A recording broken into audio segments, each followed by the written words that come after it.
বন্ধুরা, আজ অনেক দিন পর একটু নদীর পাড়ে এলাম। বৃষ্টি কাদার জন্য সকালে হাঁটতে আসি না, আর নদীর পাড়েও আসা হয় না। তো আজ আবার আবহাওয়াটা অনেক সুন্দর ছিল, সকালে হাঁটতে বেরিয়েছিলাম।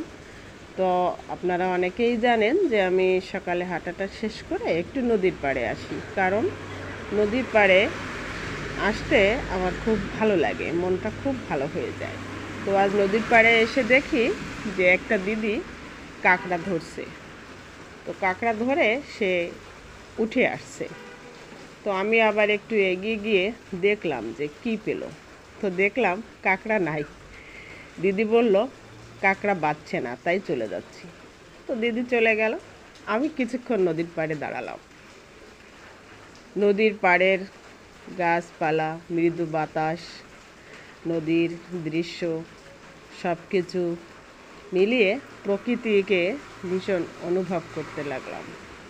কিছুক্ষণ দাঁড়িয়ে খুবই ভালো লাগলো, ঝিরঝিরি বাতাস ছিল,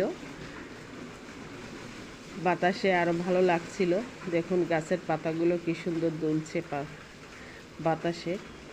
আর নদীটা শান্ত ছিল, নদীতে অনেক ধাপ ছিল।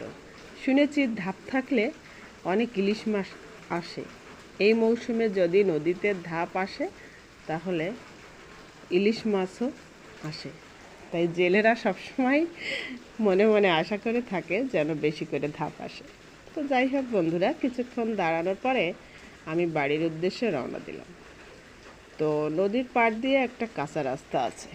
কাঁচা রাস্তাটা দিয়ে অনেক দিন আসি না, তো তো জানি না কী অবস্থা। তো এসে যেটা দেখলাম খুবই খারাপ একটা অবস্থা। সেটা হচ্ছে কাঁচা রাস্তা যতটা আছে পুরোটাই কিন্তু এভাবে কাদা হয়ে গেছে। তো আমি ফাঁকে ফাঁকে একটু শুকনো আছে, সেখান দিয়ে হাঁটতে হাঁটতে বাড়ি চলে এলাম। তো বন্ধুরা, এখানে দেখা যাচ্ছে দু একটা বাইকও যেন চলেছে কাদার ভিতর দিয়ে। জানি না কিভাবে চালাইলো, চাকার দাগগুলো দেখা যাচ্ছে।